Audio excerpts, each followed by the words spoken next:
কুমিল্লা নাঙ্গলকোটকে স্বতন্ত্র সংসদীয় আসন পুনর্বহালের দাবিতে সংগ্রাম পরিষদ গঠন। তথ্য ভিডিওচিত্রে তোফায়েল মাহমুদ ভূঁইয়া বাহার।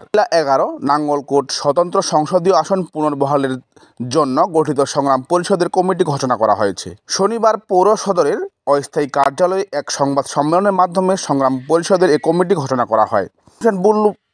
আনোয়ার হোসেন মুকুলের সভাপতিত্বে অনুষ্ঠিত সভায় সংগ্রাম পরিষদের কমিটি ঘোষণা করেন গোলাম রসুল চেয়ারম্যান ও অধ্যাপক মাহবুবুল হক মজুমদার। সময় আরও বক্তব্য রাখেন অধ্যক্ষ সালাউদ্দিন স্বপন, বিএনপি নেতা শহীদুল্লাহ কাশেম, মাজহারুল ইসলাম সুপু চেয়ারম্যান, কাজী শাহ আলম, অধ্যাপক খোরশেদ আলম, ডাক্তার বাহার, যুবদল নেতা মনিরুল ইসলাম,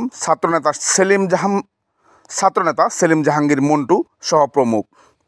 এ সময় কুমিল্লা 11 নাঙ্গলকোট স্বতন্ত্র সংসদীয় আসন পুনর্বহালের সংগ্রাম পরিষদের কমিটিতে বিএনপির দলীয় সাবেক সংসদ সদস্য আব্দুল গফুর ভূঁইয়াকে প্রধান উপদেষ্টা করে 71 সদস্য বিশিষ্ট উপদেষ্টা পরিষদ ও মাজহারুল ইসলাম সপু চেয়ারম্যানকে আহ্বায়ক এবং একেএম সায়েম মজুমদার শিপুকে সদস্য সচিব ঘোষণা করে 121 সদস্য বিশিষ্ট কমিটি ঘোষণা করা হয়। সংশোধন করে নেব এবং আজকে যে আহ্বায়ক কমিটি ঘোষণা হবে সেই আহ্বায়ক কমিটির মধ্যে সিনিয়রিটি জুনিয়রিটি অনেক ব্যস্ত থাকতে পারে।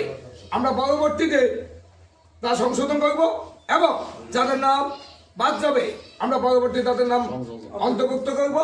এবং আমরা আজকে বলতে চাই আজকে কমিটির কাজ কি হবে, উপদেষ্টা কাজ কি হবে, উপদেষ্টা এবং যে কমিটি হবে সেই কমিটির মাধ্যমে সংস্কার বদিল আলম সাহেব এবং প্রধান নির্বাচন কমিশনার এবং আইন